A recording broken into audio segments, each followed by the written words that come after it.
Hello, I'm Ellen Horan, President and CEO of the Greater Reading Chamber of Commerce and Industry, and I'm here for this week's Member Spotlight with Shanna and Mike Rauenzahn, and they are co-owners of the Bernville Eagle Hotel. Welcome.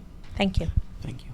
We're doing something a little different for the month of February taping. We're actually inviting couples in that are in business together. So we want to know, how the heck do you manage that? But first let's talk about the Bernville Eagle Hotel. Tell us a little bit about the restaurant. I realize it's a historic hotel in downtown Bernville. One of you want to tell a little bit about the restaurant? Go ahead. I guess you want me to do. What we have is it was a hotel restaurant built back in the 1800s. It is a 62-seat restaurant. We specialize in Cuban American food, family dining, or kid friendly.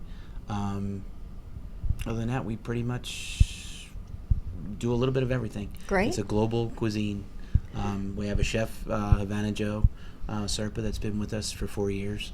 And we actually started an outside patio last year, probably one of the largest in Berks, 2,000 square foot. That. And we didn't do a great opening. We did a soft opening, and we're looking to do a grand opening in spring. Excellent. So how did you two come to own the Bernville Eagle Hotel restaurant? You're going to make me do it again. I'll catch her on something. I always wanted to do a hotel restaurant business, and back in 2008, I got pretty much critically hurt, and I couldn't do my job anymore. And one day I came home and said we were going to buy a bar, and the rest was history. We pulled up to the stop sign at Main Street, and it was for sale, and he said, I want to buy that. And I'm like, okay, what's going to happen? What's the worst? We'll sink or swim. Okay, so neither of you had restaurant experience then? No. I was just a trustee of a fire company for 7 or 8 years. Other than that, we started from scratch. All right. And then how did you hook up with Havana Joe? He's been a Berks County icon for a while. That's her story. Okay. I was tending bar one afternoon, and Joe was actually in town doing laundry at the laundromat across the street. And he walked in, and we just started chatting, and I did not know who he was. And he told me he worked at a nursing home, and he was, cooking in the kitchen in there, helping him. And, we hit it off. We started chatting and everything. And I said to him, well, here's an application. Fill it out. Again, I didn't really look at it. I tucked it away because I was working. He came back in the next day or the day after, and I finally looked at the application.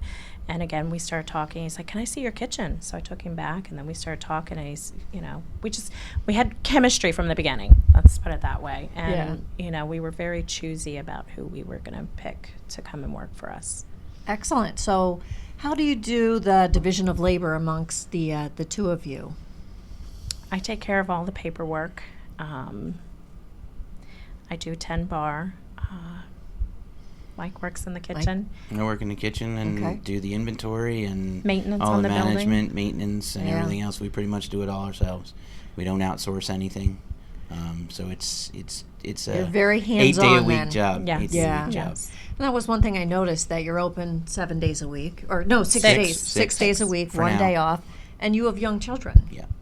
When we purchased it, that was the one thing that we chose, to be closed on a Sunday because of our kids. They were 2 and 1 when we bought it. They're 7 and 8 now. Wow. So how do you balance having the kids and a home life, and restaurants very demanding and a lot of that weekend and evening time? So how do you balance that? I'm going to make you handle that one because. Well, we're very fortunate that our family lives close by. If he's not taking care of the kids, I am, and if we are both at the hotel at the same time, then either his parents or my father take care of the children, and it's been very good for us because we can spend a lot of time with them. Yeah. They're actually to the point they want to come.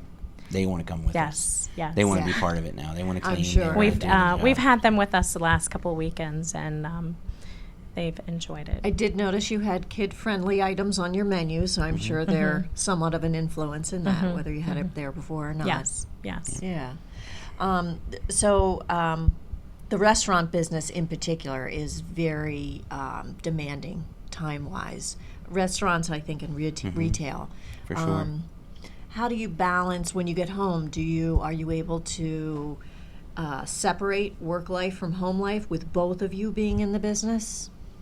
Or are you still talking about the restaurant when you're at home? Both. Mostly at 3 o'clock in the morning. Yeah, if I'm tending bar and I get home at 2:30, 3 o'clock in the morning, I come home and, I'm like, this is what happened, or we need to address this tomorrow, or so we do. We talk about it at home, and Are you able to take a vacation? That's another thing I wonder. We do. People in restaurants and Once a year. retail. Once a year, we do make sure we go away. Yeah.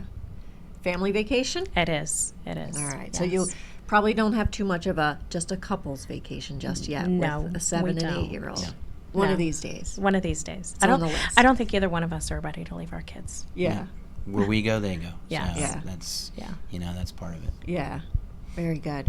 Well, I know the restaurant has a great reputation, and people love the Cuban cuisine that's there. I've heard that the outdoor is a big hit. Yes. So I've heard wonderful things about that. So hopefully that'll be a great thing for you coming up in the spring and summer. How about, do you have any tips for other chamber members that are in a family-run business for how you make it work, how you make that balance work for you? A lot of patience. You have to be, you have to be willing to give and take a lot. I mean, you can't have it all your one way, and the other person can't have it theirs. You have to compromise. If not, it doesn't work. How And about you, Shanna? communicate all the time, Even if it's at 3 a.m. even if it's at 3 a.m. Very You might good. not go to sleep till 7, but at least you're communicating. Good. Well, we've talked about the cuisine, and you also, I noticed, have music on the weekends. Is that for the during dinner or after dinner, the bar time? Or? After. I mean, we do have karaoke come in a little early because it seems we have been keeping the people a little bit longer, but for the most part, we do it afterwards, just because we are so small and we don't have the room for That's it. a good point. Yeah. So, Good. yes. Anything you want to comment? Anything coming up, or anything you'd like to tell your fellow chamber members about running your Bernville Eagle Hotel restaurant? You want to go into future plans? Sure. Well, we do have future plans for the hotel, or to finish the renovations. We actually, hopefully this spring, we'll finish the outside of the building in a parking lot. And hopefully with this year yet, we actually purchased a little retro 50s bruncheonette that's right next door, neighboring property. Nice. That we're looking to do a breakfast, lunch, and an ice cream shop. So we're looking to expand with that hopefully this year. Sounds like more hours. Yes. There's plenty of hours in the day. What child wouldn't want to visit, though, an ice cream shop? Yes. So I mean, our son already says he wants to cook. It's his ice cream shop. He wants to make Aw. cheesesteaks on the grill. excellent. Excellent. Well, thank you very much for coming in. I appreciate your taking the time to be here, and good luck with everything. And I'm sure we'll be holding a chamber event there sometime this spring. Thank you. Very much. Thanks for having Thank us. you. Thank you.